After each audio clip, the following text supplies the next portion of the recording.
Jetzt fangen wir wieder an. Hörst du dich? Ja, ich höre mich. Ich weiß gar nicht, fängst du jetzt an, was zu sagen, oder? Ja. Also der Anfang quasi. Ja. Flo, can you English, please? Was? Can you English, please? Oh, Patrick, wollen wir mit Englisch jetzt? Ja, Dinglish ist heute dran. Oh Gott, wie schön. Warte. With you is not good cherry eating. Not good cherry eating? Ja. Yes. Hello for all the English listeners. This will be an episode also in the English language. Englisch für Insiders, Englisch für Reingefallene. So wird's sein. Stadt.Land.Schwul. Der Podcast. Stadt.Land.Schwul.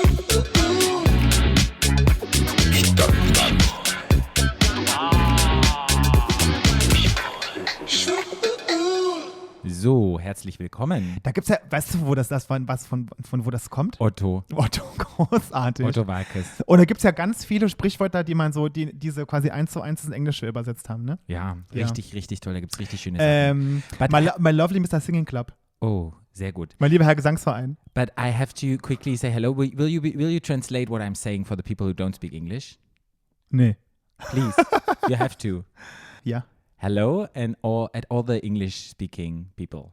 Hallo an all die englisch sprechenden Menschen. Yes, this episode will have English content. In dieser Episode wird Englisch gesprochen. Yes, Unter anderem. yes. But we will make some talk in German first. So if you want to continue with the only English part, so you push the forward button on your device where you're listening. Also wenn ihr nur Englisch hören möchtet, dann spult jetzt vor. Sehr gut, sehr gut. So I'm changing into the German language again to make the multinational exciting podcast a little bit more exciting. And then we come back to the English language later a little bit. Yes? Also, ja, habt schon verstanden. Habt Also schon verstanden. Englisch kommt nachher wieder. Deshalb, das ist unsere Denglisch-Episode, liebe Leute, weil wir haben einen internationalen Gast nämlich hier und wir haben uns überlegt, wollen wir das alles übersetzen, wollen wir das dubben, aber dann dachten wir so, unser Englisch ist halt doch nicht so geil und ich glaube, so ein Interview… Was ihr auch nach einer Folge wahrscheinlich hören werdet. Ja, wenn die Leute schon mit unserem Deutsch Probleme haben, stell dir mal vor, was Ich sag ja mal, ich kann ja nur mal richtig Deutsch reden, Ja. geschweige denn Englisch. Ja. Und stell dir das mal vor und deshalb haben wir uns entschieden, okay, es wird so sein, es gibt einen Teil einfach in Englisch. Unser Gast spricht so tolles Englisch. Versteht Da ihr? haben wir nichts da hinzuzufügen. Ja, und Ja. uns versteht er da auch und es wird auf jeden Fall richtig toll sein. Was ist So, denn- zum Glück ist ja auch so, dass unser Gast ja den größten Teil redet Ja. und nicht wir. Ja, Das ist ja gut, Das ne? ist wirklich gut. Ja. Und zwar haben wir überhaupt schon gesagt, was das Thema heute ist. Nee. Unser Gast wird um Trans wird's gehen. Um Transmenschen. Ja, um Und zwar Transmenschen. um ganz tollen Transmenschen geht es heute. Und eine ganz tolle Frau. Was? Ich wollte Transmensch sagen. Ach so, ich wollte gerade sagen, du wolltest Nein. was mit M sagen. Nein. Patrick, heiße Kiste. Nein. Hast du gleich mal direkt heiße Ohren Ja, da gekriegt? habe ich das gezeigt, so, ich wollte, wenn du Mensch gesagt hast, dachte ich, sage ich auch Transmensch. Uff. Nein, Uff. eine ganz schöne Transfrau. Das würde ich nie sagen.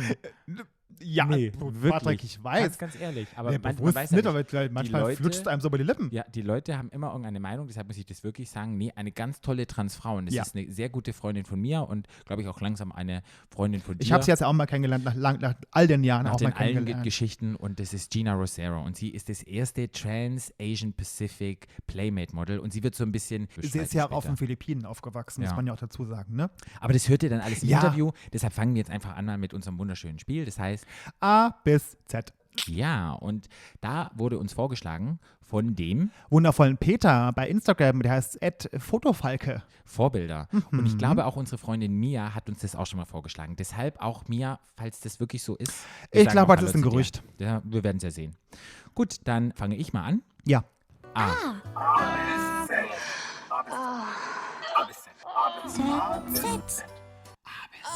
Stopp. W.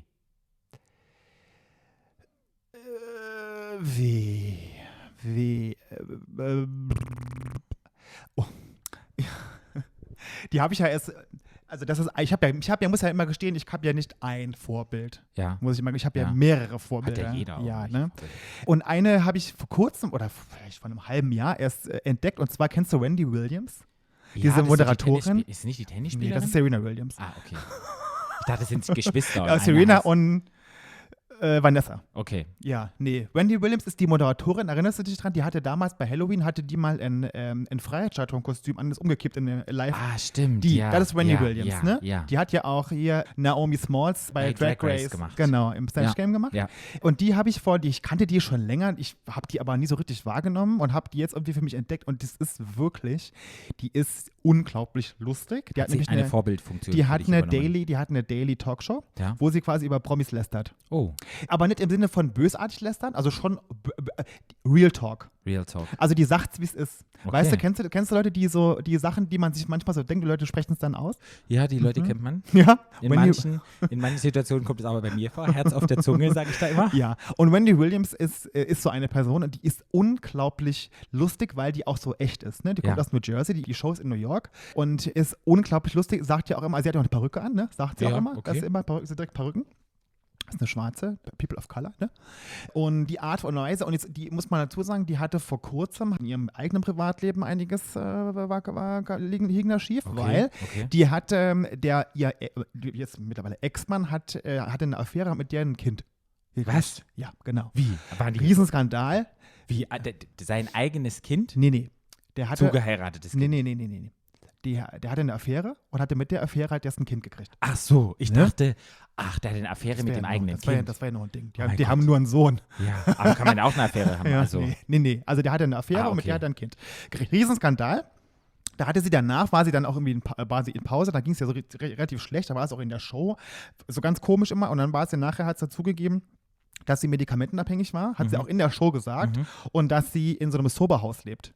Soberhaus ist so ein Haus, wo so Suchtkranke hingehen quasi und die bringen den Tag da mit. Ja. So genau.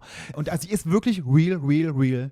Ja. Auch mit sich selber so. Ne? Und das fand ich so inspirierend für mich und wie die auch redet und was die so, also unglaublich witzig und eine meiner Vorbilder, Wendy Williams. Wenn ihr mir bei Instagram folgt, ich poste auch ständig irgendwelche Videos aus der Show, weil die so unglaublich lustig ist.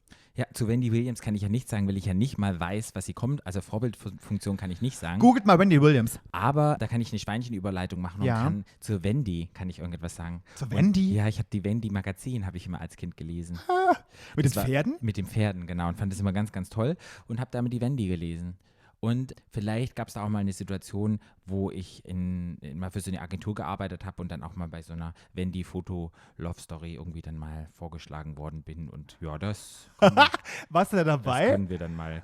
Da sage ich jetzt nichts dazu. Hast du eine Wendy-Foto-Love-Story gemacht? Mal wissen. Ich war in der engeren Auswahl, muss man sagen. Und dann bist du aber nicht genommen worden. Ich weiß es gar nicht mehr, wie es dann letztendlich war.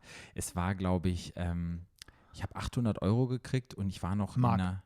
Nee, es waren Euro. Waren schon Euro. Waren schon Euro. Und den Flug nach Österreich und keine Ahnung, die Zugfahrt nach Österreich und alles. Und dann habe ich bei der Agentur dann abgesagt, weil ich ganz neuen Job angefangen habe und war ganz frisch auf dem Jobmarket. Und jetzt bereue ich es ein bisschen. Ja, sonst wäre ich jetzt ein Wendy-Girl. Aber was, achso. Ein Wendy-Girl wäre ich dann. Wendy-Foto-Story. Patrick, also hier in dieser Wohnung tun sich heute Abgründe auf hier. Und dann sind es einfach nur Yoga-Klamotten gewesen. Dafür habe ich dabei gemodelt. Aber das passt doch auch total, oder? Als hätte man damals schon die Agentur gewusst, die dann gesagt hat, hey, der modelt für Yoga-Klamotten, als hätten die schon gewusst, hey, der entwickelt sich. Mach den mal nicht bei die Pferde, mach den mal zu den Yoga-Klamotten. Ja. Ja, Patrick, das fing es an. Da fing das Universum an, ja. Du bist dran?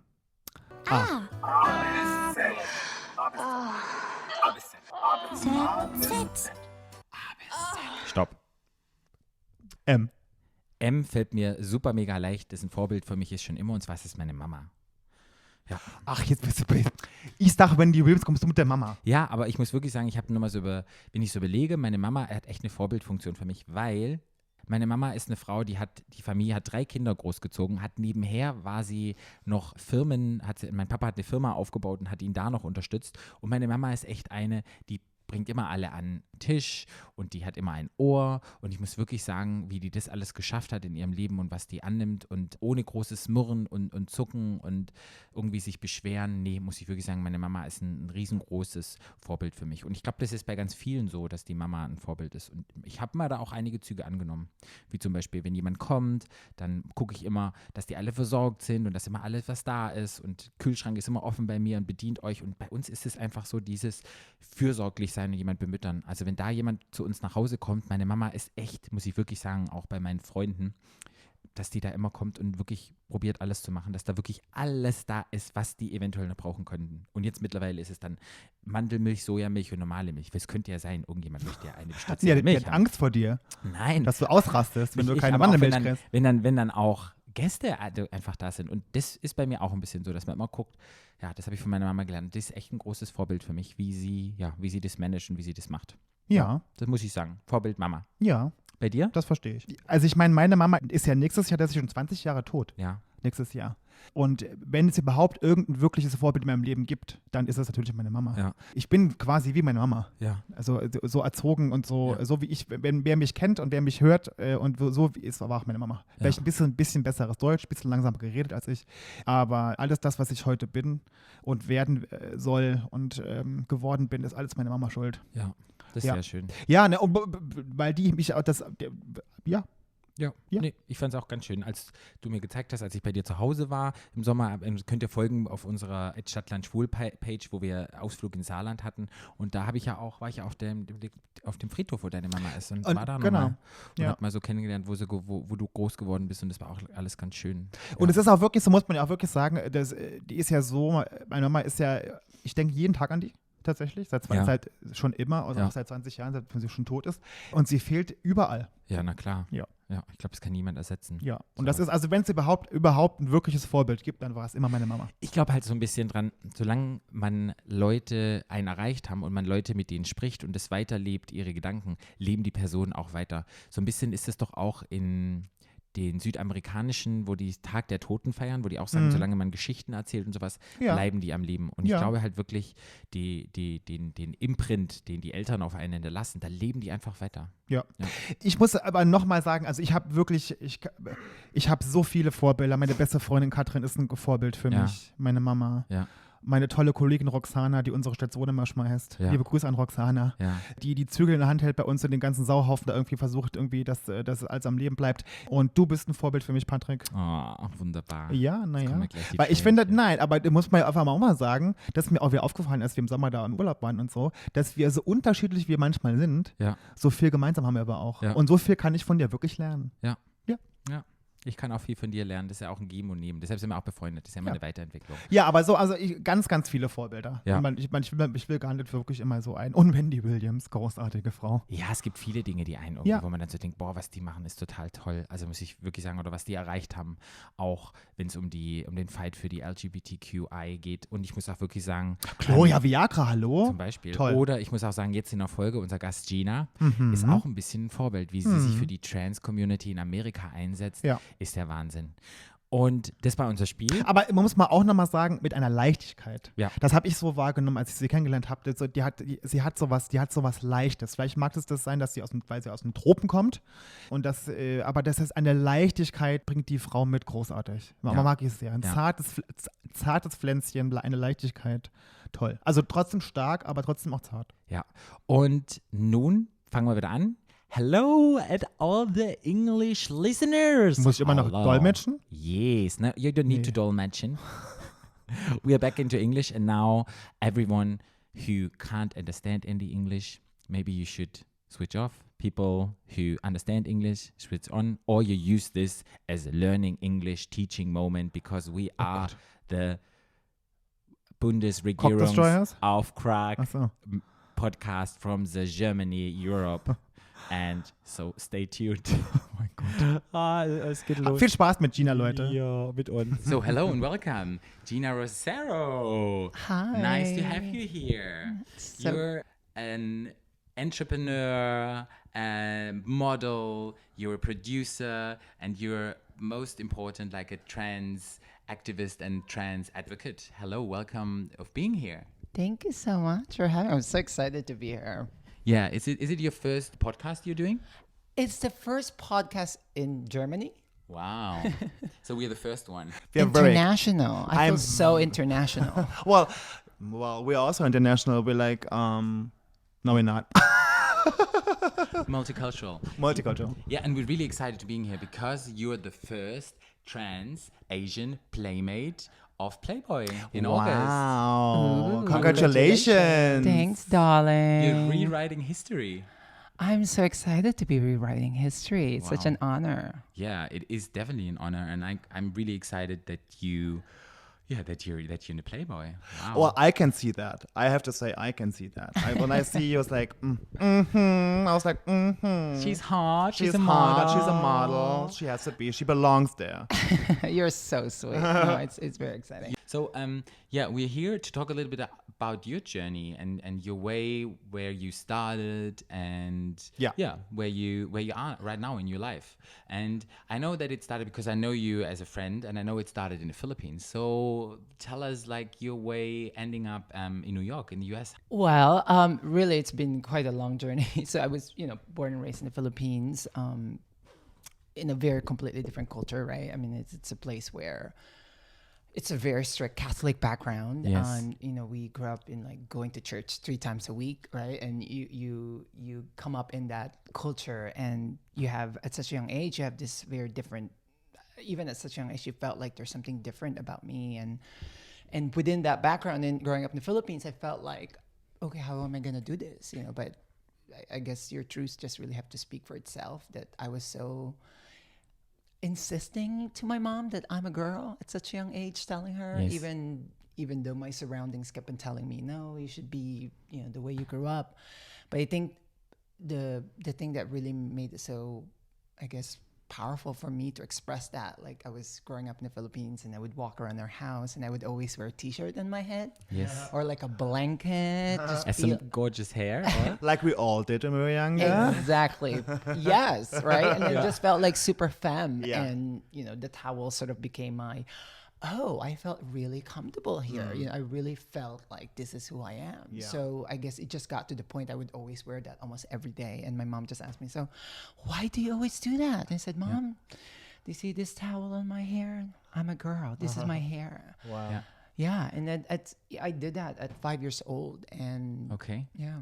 So, and was it then like your mom was really supportive, and how was it with your dad? And do you have sisters and brothers? So I'm the baby. I'm the youngest. I have a brother and 2 sisters. Yes. And grew up in a big family in the Philippines.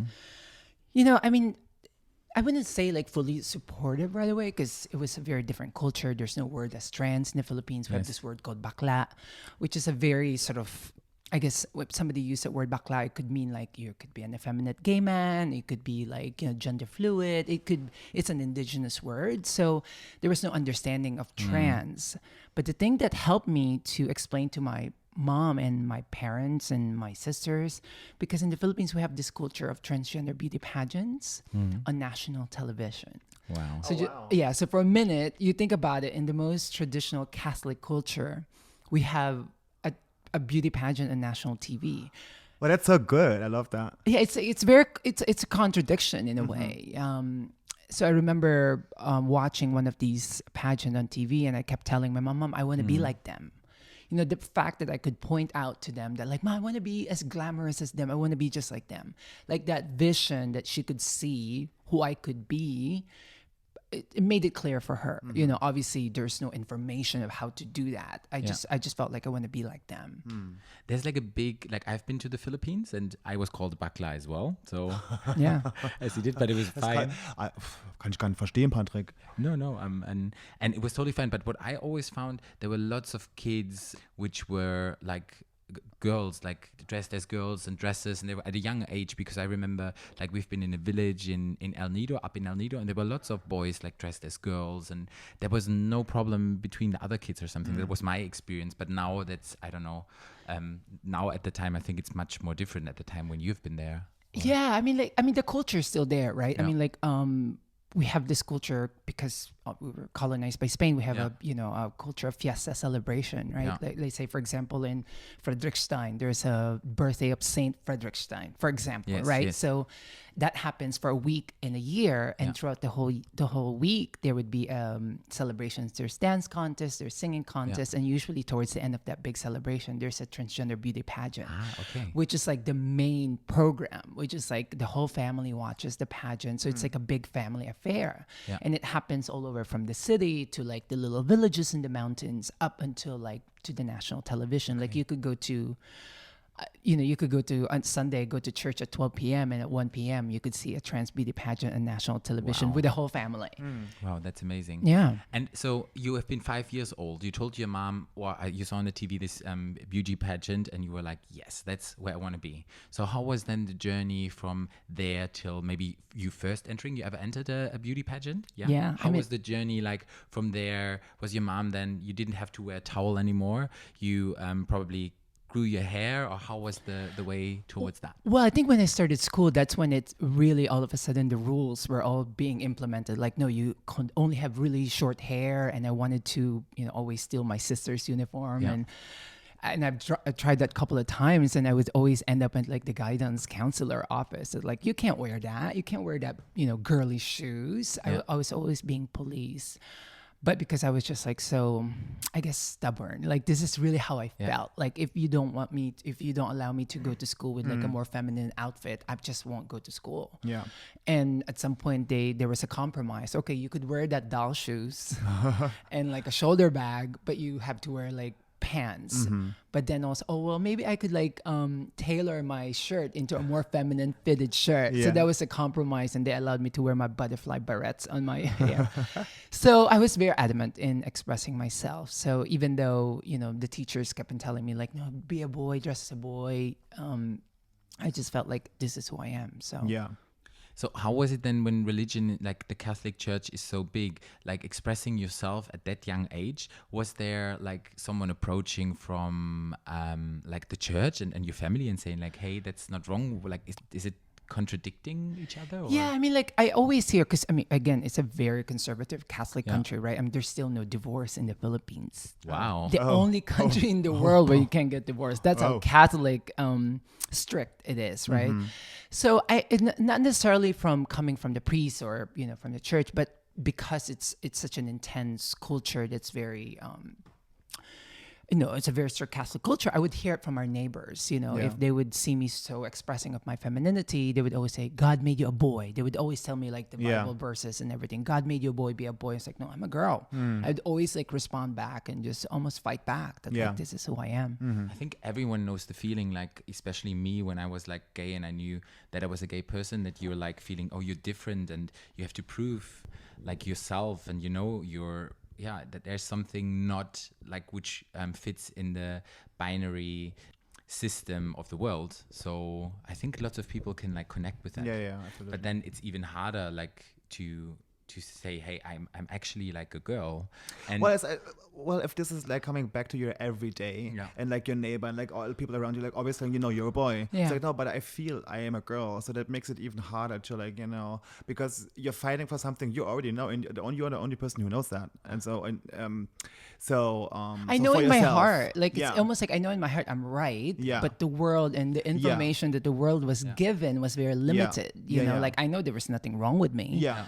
And of course, you experience like getting teased in and walking to school, because I remember, I think one of the things that was very painful for me growing up is just, I would walk from home to school, and we have this thing called the tuk-tuk, like tricycle drivers, and the men, especially the men driving those tricycles, every time they see me, they always like scream at me like, the most derogatory terms. So I would always feel like, I would always question in that sense, but also like, this is who I am. Yeah. But then because of this culture of trans beauty pageant, little did I know, after watching so many of these pageants with my friends, when I was 15 years old, I was in front of the stage in our neighborhood watching one of these pageants. It was a big celebration fiesta in our neighborhood. And I remember the woman came up to me, and we were watching this pageant, and she was like, how come you're not joining this pageant? You should join. And this woman named Tiger Lily, oh wow, who ends up becoming my trans mother and my mentor, she basically told me, she changed my life. She told me at that moment that,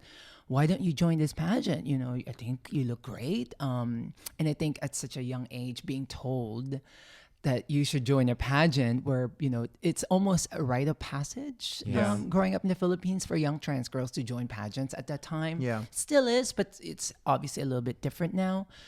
to be asked that question, of course, the only answer is yes, mother. Yeah. And I joined a pageant, and that first pageant, I ended up winning second runner-up. Wow. Best in swimsuit. How old were you? And best in long gown. Wow. I was 15. 15. Wow. I was still in high school, and I remember going to school the following day just full of joy. And I had my sash with me, and my classmates were all like, "What are you wearing?" And it's like, remember? Yeah. The woman at the plaza, that was me. And from that moment on, I just felt like, oh, I could really be this, you know. And I just felt like I'm a girl. Like I have to live this life 24/7. This is who I am. Did you do that then after the first pageant, that you were like, no, I'm living my life now as I am, or you went back to like kind of subtle? I mean, just think of it, picture it for a moment. At 15 years old, super effeminate, you know, young trans girl, being offered almost with that dream, right? And getting dressed in the most glamorous outfit, to your wigs, you have your assistants, you have your own makeup artist, almost like being like you could be a diva, right? There's this you're being attracted into like you could be a diva. Yeah. Yes, I mean the thing is like, I want to be that. So after graduating high school, I just felt like I wanted to continue this life, and that actually became my job at 15 years old. My first job is a transgender beauty queen. Wow. Did you continue from the first one, like doing all the what is it called? The pageants? Yeah, I became the most prominent trans beauty queen at 15 years old. I remember there's even different categories for like non-professional beauty pageants for trans girls and professional. But because after that first pageant, I just started winning everything. And at 15 years old, I would join like, you know, the younger trans pageants, and people would always protest it like, no, she's a pro. And like, I'm 15 years old because in a way, because I was so lucky, I was groomed by like one of the best, it's sort of like the ballroom scene. There's different houses, there's different groups, you know. I was in the house of TriStar, you know? And I just started winning a lot of things, and I learned quickly, you know, how to project myself on stage, you know, your image and how you walk, how you answer question and answer. And it was addicting, you know. I was making money at 15 years old. That was my first job. I mean, well, also I think it's like important that you make the experience that someone is like think that you're pretty and that they like you and that, like how you look and how you act and how you present yourself, that you like get that experience that you're good, you're nice, people like you. I think that's very important to like everyone, but especially like when you come out as trans, I think. Yeah, it's like the first support or you get then. Exactly. It's like it's my chosen family, right? Yeah. I have my family, and they became like, you know, I mean, that was a formative years in my life, right? 15 to 17, you're learning so much, you're open to experiencing so many things. And what could be a better formative years for me, because I was living in the city at the time, but sometimes we would go and join pageants all the way up north in the Philippines, cool. Up the mountains, all the way up to the mountains, and the radio stations in Taiwanese already. Wow. You know, that's like how far it was, and we had to travel in a bus and travel for like 10 hours just to join a pageant. And that was a perfect training ground. Wow. So you did that then from 15 till 17 and won basically lots of pageants and became more secure in yourself and finding yourself. And what was then happening when you were 17? Like, did you continue the journey, or was there something where you're like, hey, I want to go further? What was the...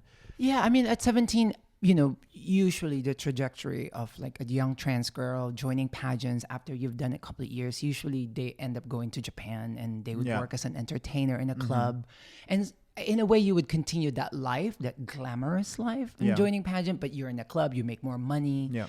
And most of the trans girls that I know, they would make money and then they would send money back home to the Philippines. They would build houses for their mom. Like that was the dream that I wanted. You know, I wanted to continue making that money. Yeah. But then because my mom's side of my family has been in the United States, so I knew there's always a possibility that I would move to the United States. Yeah. So when I was 17, my mom called me, you know, she was already in United States, and she called me that my green card is now ready, that I could now move to United States. Yeah, okay. And initially I didn't want to move to United States because the first questions I asked my mom, is there a trans beauty pageant? And she's like, no, there's no trans beauty pageant. So initially I didn't want to move there. Yeah. But then my mom, who definitely obviously loved me and just want me to be with her and for me to have a good life, she researched this very specific policy called gender recognition law, Okay. which is basically a law that allows trans women to change name and gender marker on your legal documents, meaning Okay. you could be recognized as the woman that you are. Yeah. Something that was still not allowed in the Philippines and Okay. in many countries all over the world. So when she told me that, I was like, oh, I'm moving there, you know. So when you got your green card and stuff, when you went into the US, you went with the female gender marker in your passport and everything? Not right away, because Okay. like you have to move first to the United States and you have to go Okay. through the process. You know, we have to file this paperwork. So you have to go to the court. So okay. all these hurdles. Okay, yeah. Of yes, there's such a bureaucracy of Yeah. like I just want to be who I am. Yeah.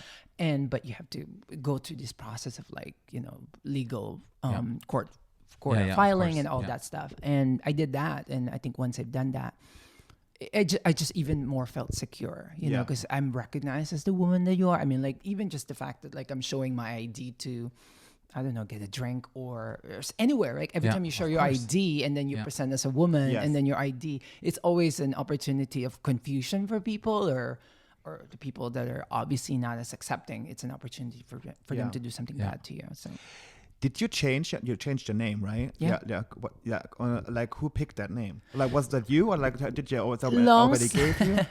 Long story. I mean, like the Geena is like this celebrity in the Philippines that was sort of imagine there's a channel called MTV, right? So we Yeah. have that version in the Philippines, and there's this show about this group of like cool girls living in like the high school life, and Yeah. one of the characters' her name is Geena, and Yeah. I was like I wanted to be her, so I even in high school people call me Geena already because that's my character. Yeah.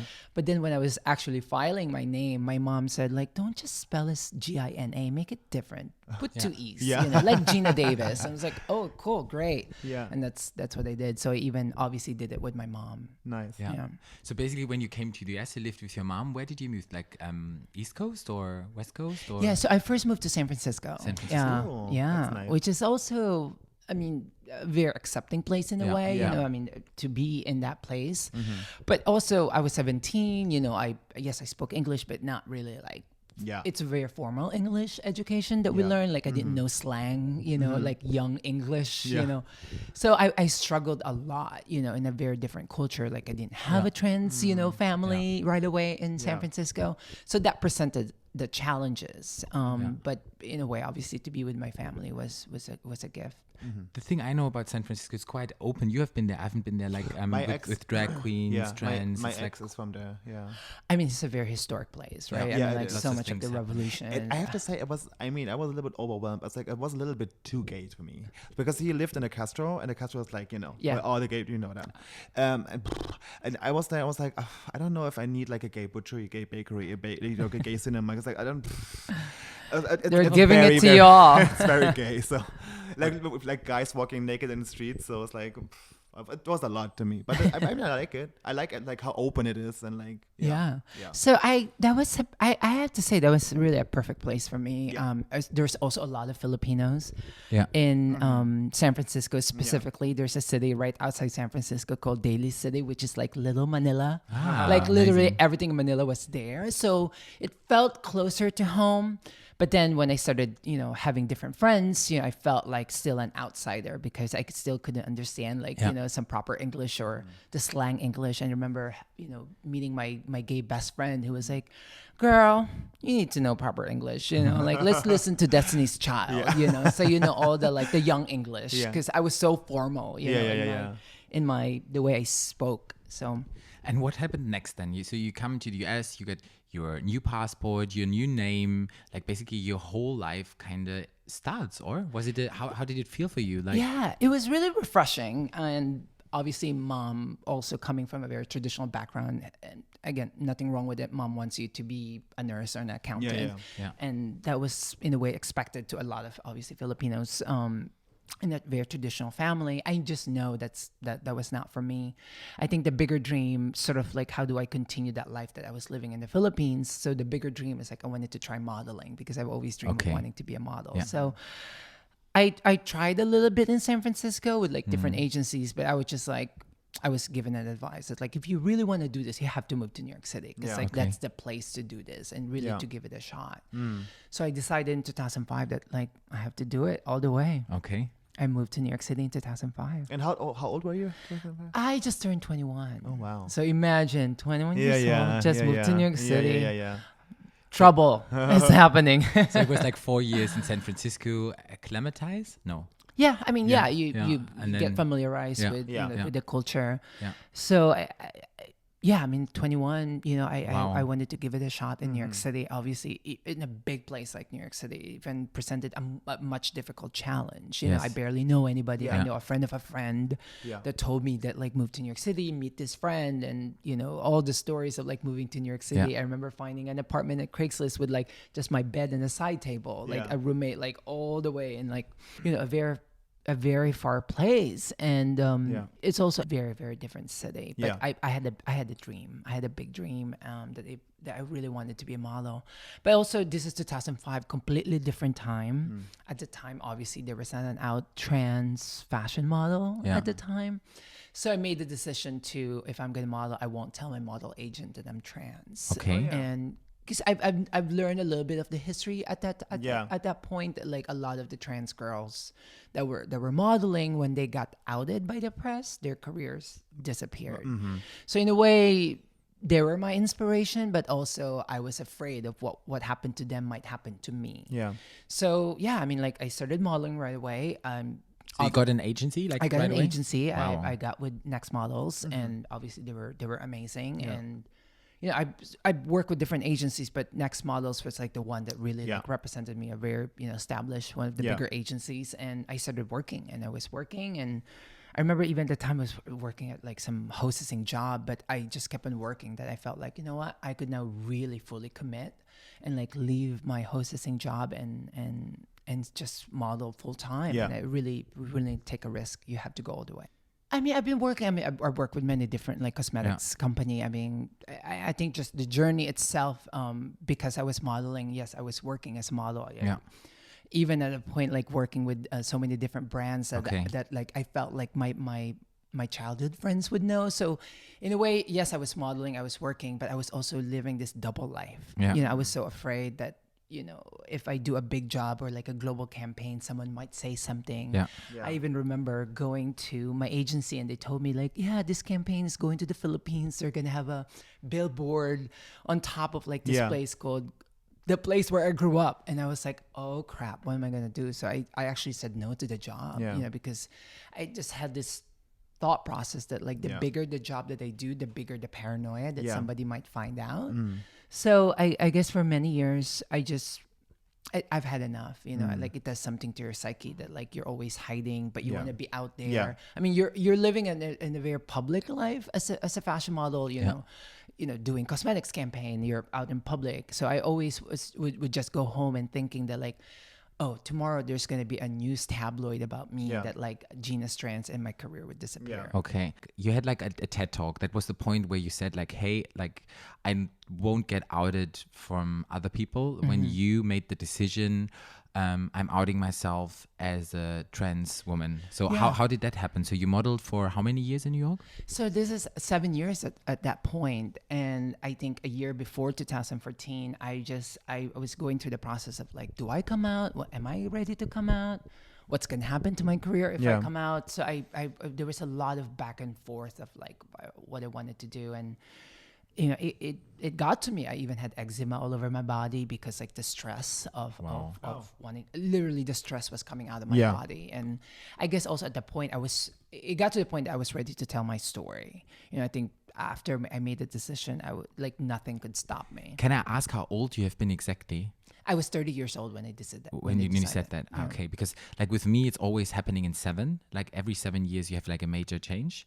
Like, and sometimes it's funny. And is it also not, what is it called? Lunar eclipse or something? When you're like 28 till 30, where you do like big changes? When you come on full circle with the stars and planets you're born or something? I heard about something around that. Yeah.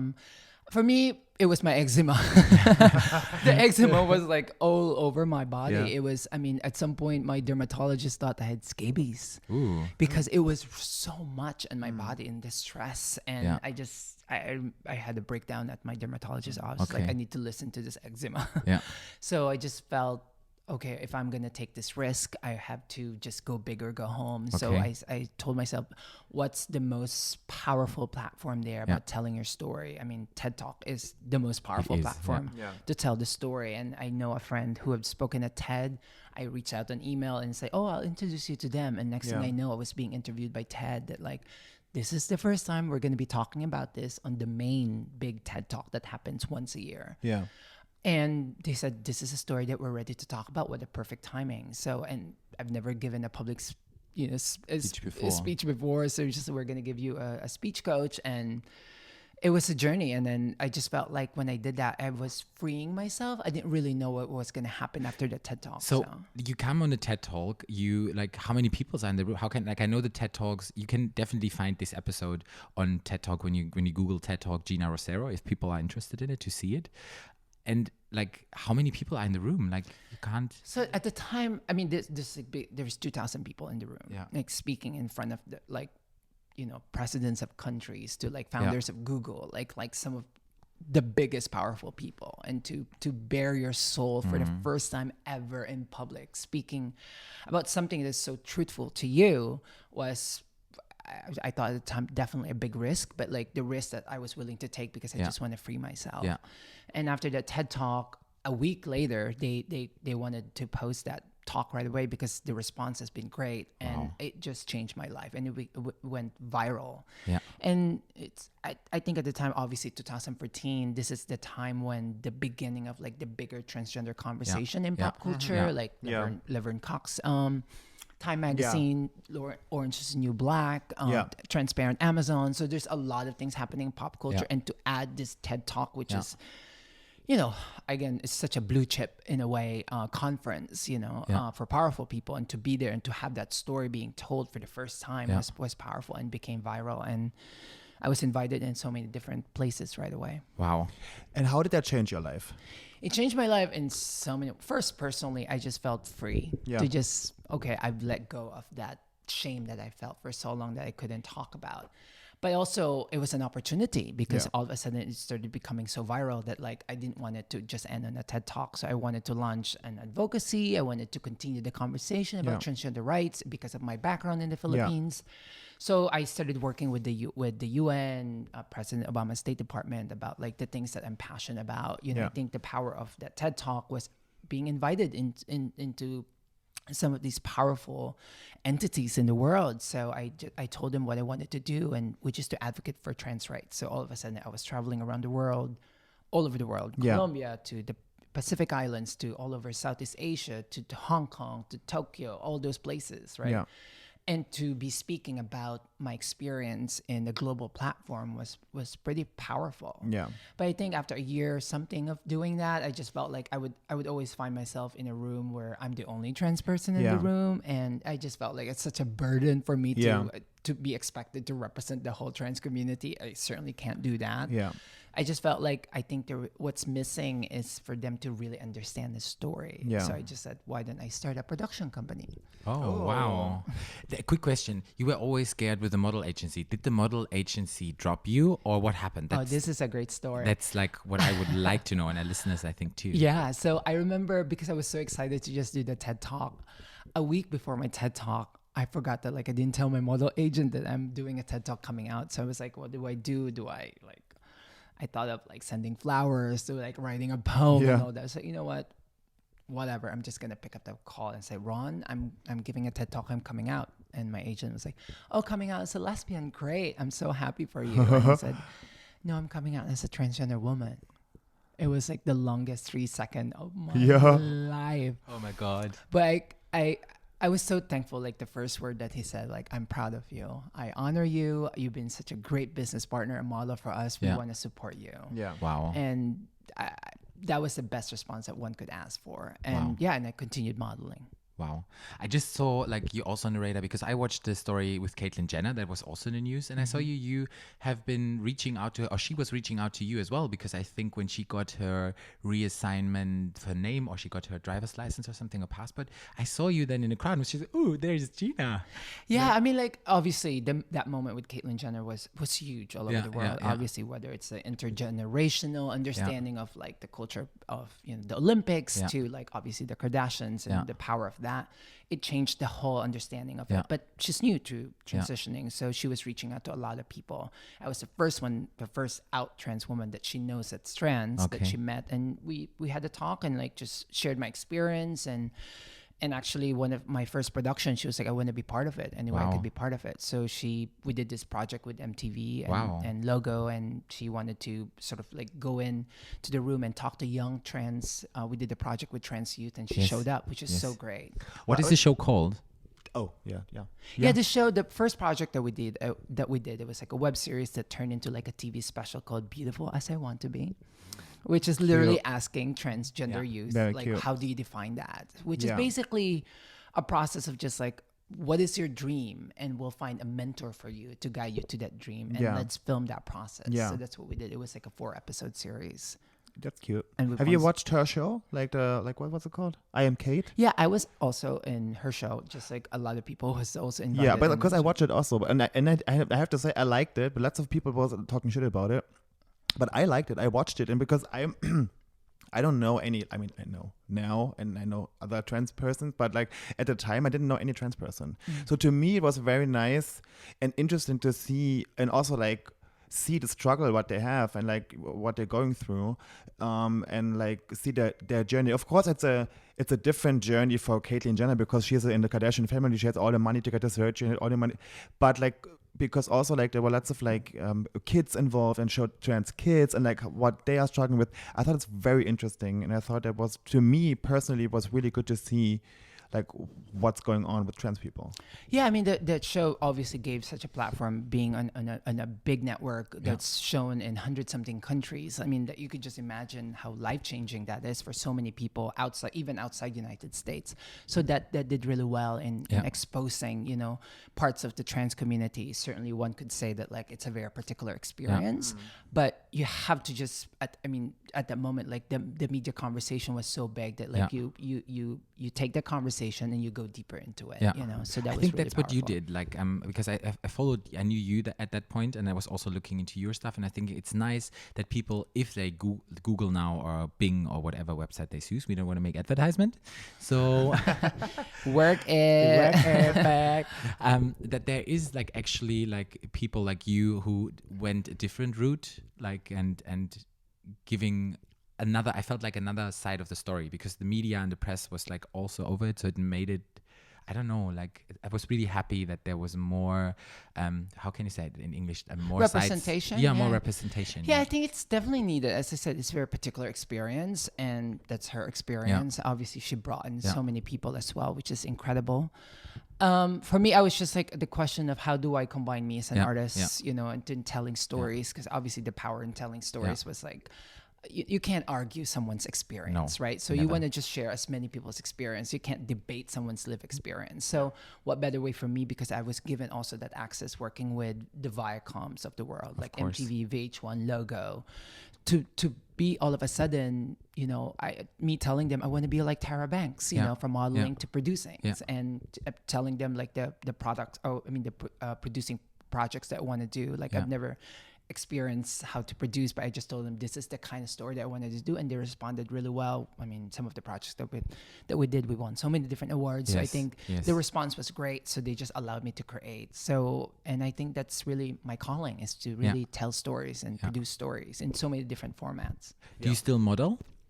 I still do. Oh. Yes. And you're a fierce model. I mean, for me, it's storytelling, right? I mean, like me walking down that runway, I feel like I'm telling a story, which is basically I'm the first bitch in this runway, you know?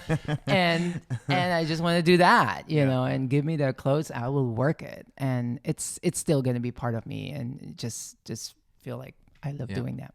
So right now, your main focus is on producing. Is there something like a project like which you can maybe tell us, or is there something coming up, or is it still a secret? I'm sure how much you can tell, but is there something I in the will works? share as much that I could share, as much as I'm allowed to.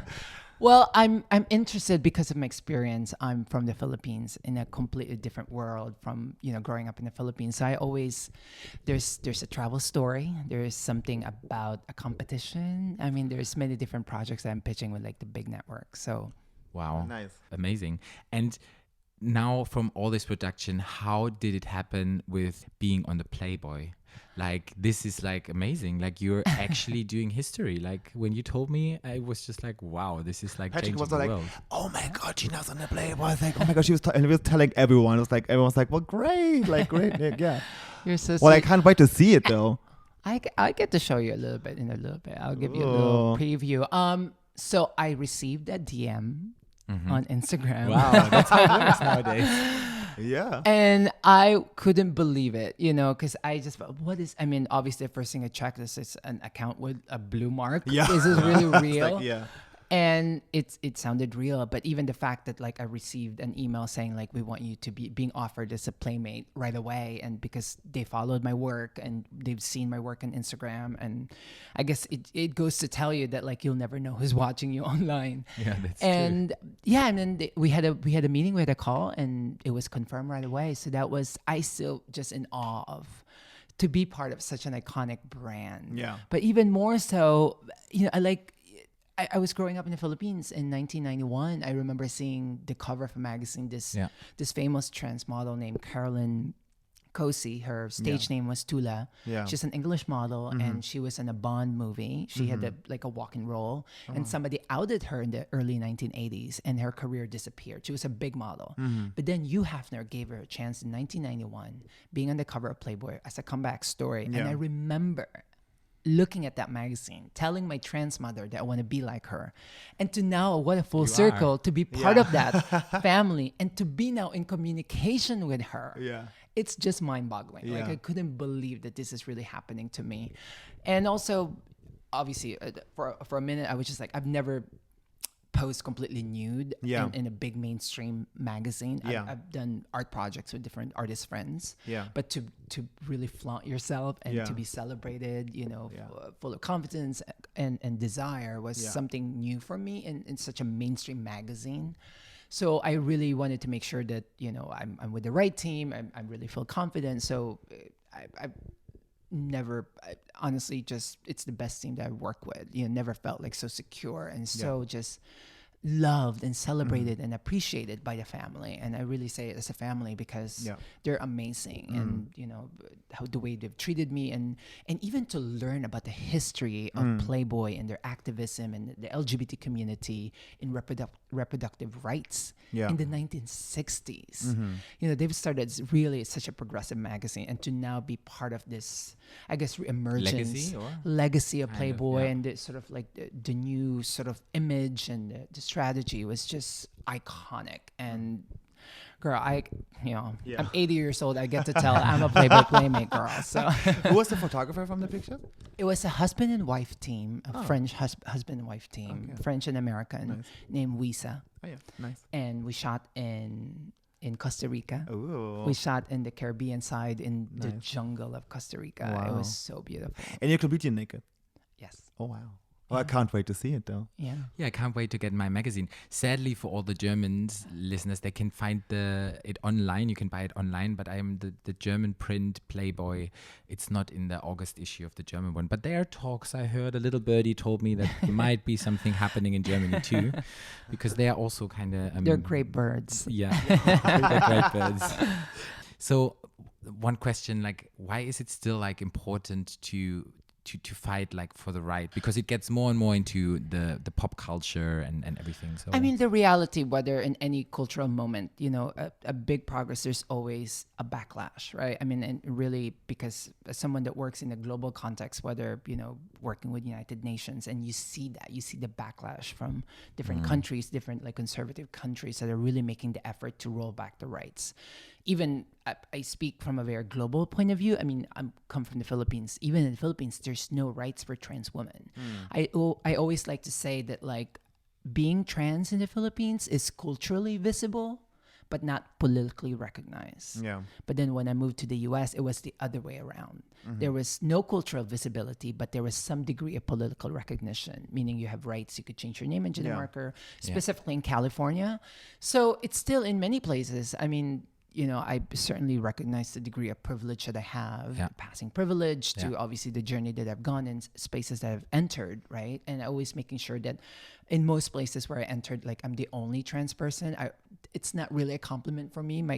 After I noticed that, it's always a question for me. How do I keep the door open, right? And bring more people, whether it's the production that I'm doing, whether it's like someone's looking for a speaker or someone's looking for like a new funding for trans organizations that they need to fund. Like I always have that in my back pocket of so many amazing trans people that deserves every opportunity that they could have. Because I mean, in the US, we're experiencing just the epidemic of murders of trans women of color in the United States. It is crazy. And the fact that it's not a mainstream conversation says a lot about which kind of lives that we value, you know, especially particularly trans women of color, which experiences 3 times the national unemployment rate. Most trans women of color only make, you know, $10,000 a year. Yeah.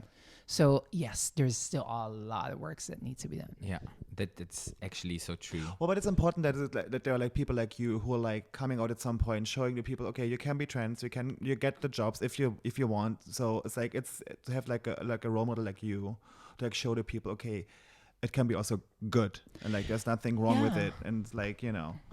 For me, it's just because I come from the Philippines. That I mean, we grew up poor in the Philippines. Like I can't escape the fact that like that was my journey. So for me, when I'm really entering spaces, like I just tell my story, right? And like those stories comes with so many different types of people that deserves as much as what I've had.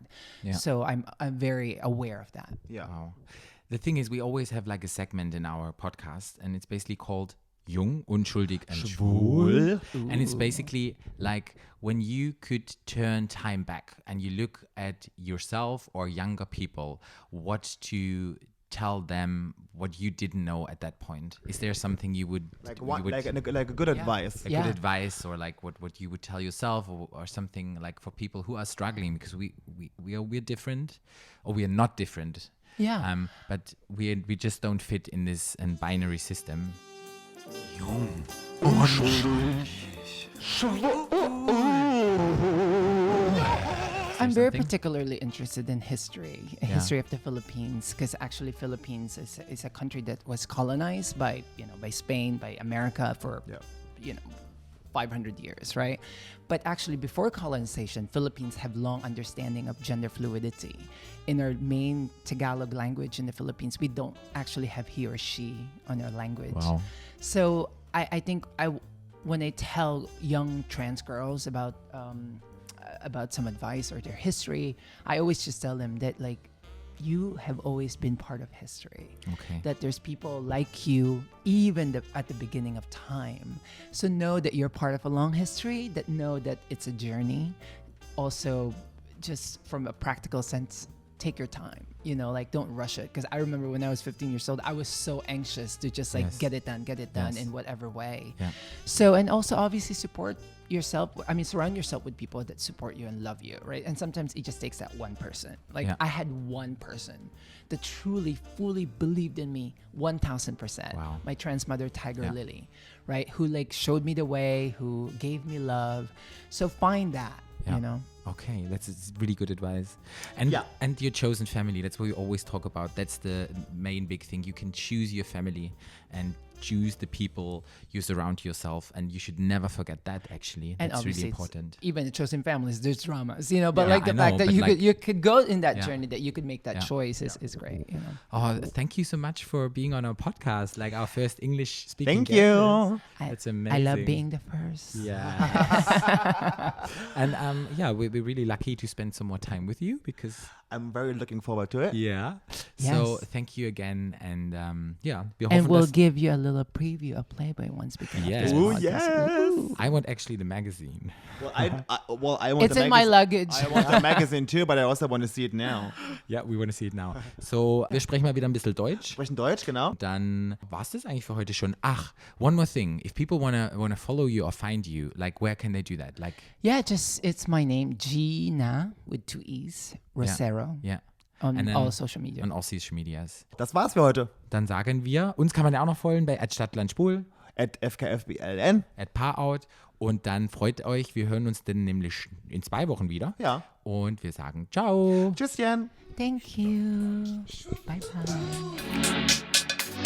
Stadt.Land. Der Podcast. Stadt.Land.